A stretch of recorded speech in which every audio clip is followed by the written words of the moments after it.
The elevator doors parted with a gentle ding, and Elisa Lam stepped into the dimly lit hall, the air faintly scented with mildew and stale cigarette smoke. Her sneakers scuffed the worn carpet of the Cecil Hotel as she moved forward. It was late, after midnight, and the air outside was heavy with the sort of heat that clung to your skin, even in February. She shifted the strap of her backpack, her fingers trembling. A little, not from cold, but from an underlying sense of unease she couldn't quite define. The hotel was old, the walls infused with stories she'd only half read on the internet. Murders, suicides, a dark history that seemed to ooze from the fissures in the plaster. But it was inexpensive, and she was a student on her own, pursuing a momentary sense of adventure before heading back to Vancouver. She pushed the elevator button again, waiting for its return. The hall was quiet except for the soft buzz of a flickering fluorescent light overhead. She looked behind her, half expecting to find someone standing there watching her. But there was nothing.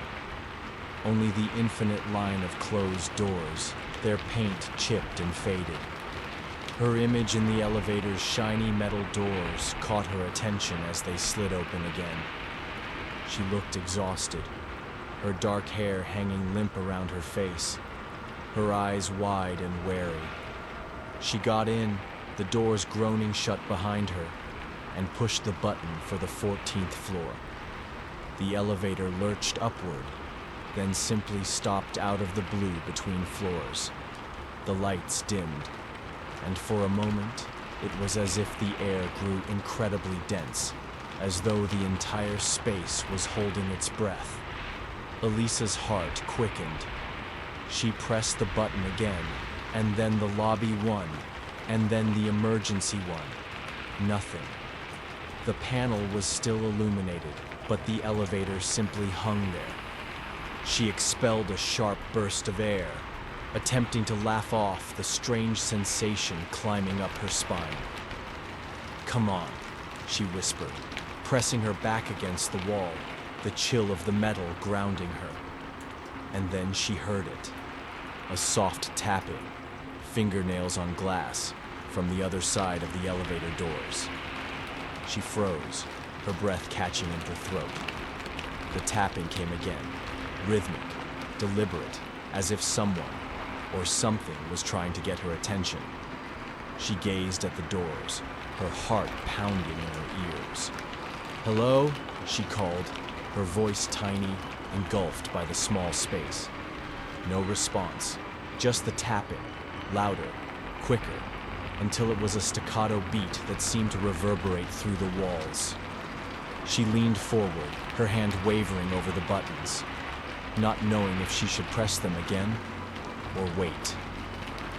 The tapping ceased. A heavy, oppressive silence pushed in, and then the elevator lurched into motion, gliding upward as smoothly as if nothing was wrong. The doors slid open on the 14th floor, and Elisa stared out at yet another deserted hallway, indistinguishable from the one below. Elisa wavered, her instincts shrieking at her to remain in the elevator, to return to the lobby, to get out of this building altogether. But her room was here, her things, her plans. She took a step out, the doors closing behind her with a solidity that twisted her stomach.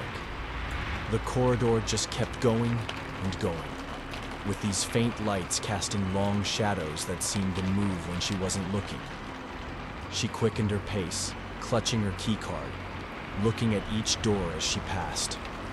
Room 1408, 1409, 1410. Hers was 1412, right at the end. It was colder as she walked, and that musty odor was getting worse, nearly choking. She could have sworn she heard footsteps behind her, quiet and a bit unsteady, but when she turned around, there was nothing. Just those shadows, reaching and writhing like living things. She arrived at her door, struggling with the key card, her hands trembling so much she dropped it. She stooped to retrieve it, and in the corner of her vision, she caught something.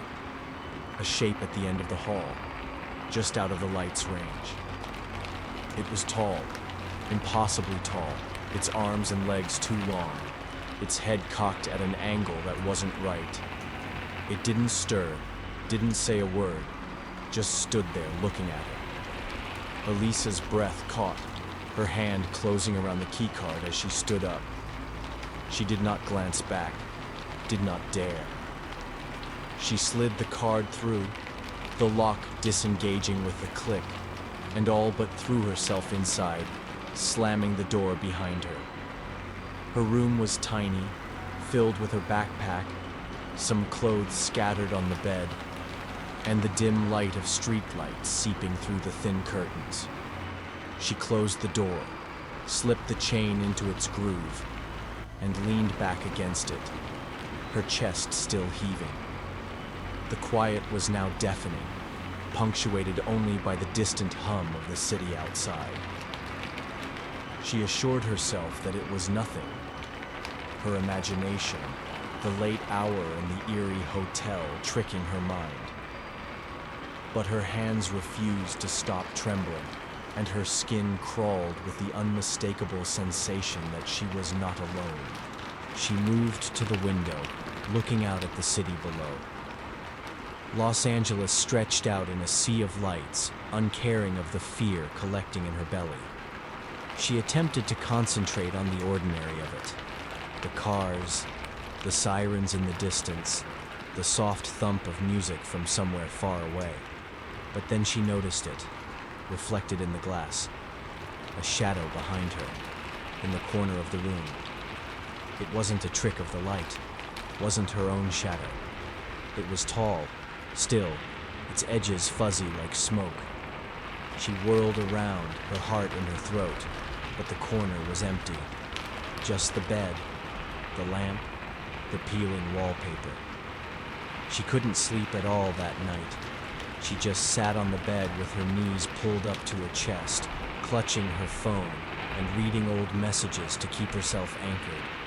Every faint creak in the building and every blast of wind against the window made her jump. She left the lights on and had some dull infomercial playing on TV, but that didn't help much. The air in the room seemed wrong, like it was pressing in on her, staring her down. She considered calling someone, her parents, a friend, anyone, but it was much too late. And what would she say? That she was spooked by shadows in a seedy hotel. She was exhausted by morning, her eyes aching, nerves raw. She gathered her things, resolved to check out and go somewhere else. But when she went to grab her backpack, she saw something on the nightstand, a sheet of paper she didn't recall leaving there. It was one sheet, torn and yellowed, with one word scratched in sharp, uneven letters. Stay. Her blood went cold. She hadn't brought any paper like that. Hadn't written anything. She wadded it up, tossed it in the trash, and picked up her bag. Her actions wild. The hallway was clear when she departed her room, but the air was denser, the shadows darker. She pushed the elevator button, her gaze locked on the doors, willing them to open fast. When they did, she stepped in, her reflection confronting her. Pale, sunken-eyed, barely recognizable. She pushed the lobby button, but the elevator didn't budge. Instead, the lights flickered once more, and that same tapping noise began, louder this time from all sides of her. She backed into the corner, her breathing coming in short, frightened gasps. The doors opened, but not to the lobby, to a floor she didn't know, one that wasn't listed on the panel. The hallway beyond was dark, the walls stained and dripping with something that appeared to be water but smelled like copper. She didn't move. She couldn't. The doors remained open, the darkness outside seeming to throb, to calm. And then she saw it again. The figure, standing just out of range, its head cocked, its limbs too long, its eyes two shining points in the darkness. It lifted a hand, slowly, purposefully, and pointed at her. The doors started to shut, but not before she heard a whisper, low and rasping, like it was coming from somewhere deep within the building itself. "You can't leave." The elevator jolted downward, and she shrieked, the noise consumed by the screech of metal. When the doors slid open once more, she was in the lobby, morning light pouring in through the windows, the clerk behind the desk raising an eyebrow with a bored look. She stumbled out, her bag falling from her shoulder, her heart racing so fiercely she was afraid it would explode. She didn't check out, didn't say a word, just made a dash for the door, the glass doors shuddering as she burst through them into the muggy morning air. But the sensation didn't desert her. Even in the outdoors, in the warm sunlight, she felt it. The pressure of eyes upon her back, the resonance of that whisper in her ears. She didn't glance back at the Cecil Hotel as she walked quickly down the street, but she knew, in her very bones, that something had come out with her. Elisa didn't stop walking until she was blocks from the Cecil, her sneakers slapping the broken sidewalks of downtown Los Angeles. The city pulsed around her, cars blaring, street vendors calling out, the thrum of life that should have been safe, grounding. But it wasn't. Her skin prickled, her breathing jagged, as if the air itself was poisoned. She ducked into a small coffee shop, its windows misted with condensation, and into a world of clinking cups and muted conversations that she hoped would anchor her. She ordered a black coffee, her hands still trembling as she exchanged a rumpled bill, and sat in the corner, her back against the wall, her eyes tracking every face that came through. The word "stay" seared itself into her brain. She attempted to reason it away. Perhaps it was a prank, a leftover from a former occupant, a sadistic joke from the hotel staff. But the man in the hall, the knocking, the whisper, they weren't pranks. They were real, too real, and they clung to her mind like wet rot. She reached for her phone, her fingers drifting over the keypad. She needed to call someone, anyone, but the words jammed in her throat. How could she possibly describe the fear of something she didn't even comprehend herself? Instead, she opened her blog, the one she'd been maintaining for her travels, and began to type, her words pouring out in a frenzied torrent. The hotel, the elevator, the man, the note. She had no idea why, but getting it down in words seemed a lifeline, a way of proving she wasn't going insane. The Wi-Fi at the coffee shop was unreliable, but she got the entry posted. When she clicked publish, the overhead lights flickered for just a moment, and the air got colder, crisper. She looked up, her heart skipping a beat. No one else appeared to notice. Customers drank their coffee. The barista shouted an order, but the cold seeped into her bones, familiar and off. She shut her laptop, her hands sweaty, and departed the shop, her coffee untested. She had to keep moving, had to find a place to be safe, a place the shadows could not touch. She checked into a different hotel, a chain with bright lights and antiseptic corridors, a long way from the Cecil's rot. But even there, in a room scented with bleach and clean linens, the fear stalked her. She locked the door, checked the windows, and perched on the bed, her backpack held tight to her chest. The quiet was stifling, only broken by the whir of the air conditioner. She attempted to sleep, but each time she closed her eyes, she saw the figure, its cocked head, its shining eyes, its hand pointing at her. She left the lights on again, the TV blaring, But it didn't make a difference. The shadows within the room appeared to shift, to reach, to whisper. The next morning, she woke up to her phone buzzing with all these notifications. Her blog post had totally gone viral, being shared everywhere and commented on by random people who were both freaked out and intrigued. Some folks called it a ghost story.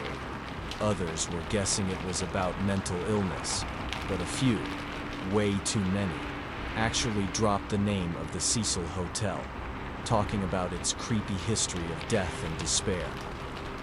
One comment really stuck out, buried in all the responses. "You saw it too. It doesn't let go." No name, no profile, just those words that sent chills down her spine. Elisa's stomach did a flip.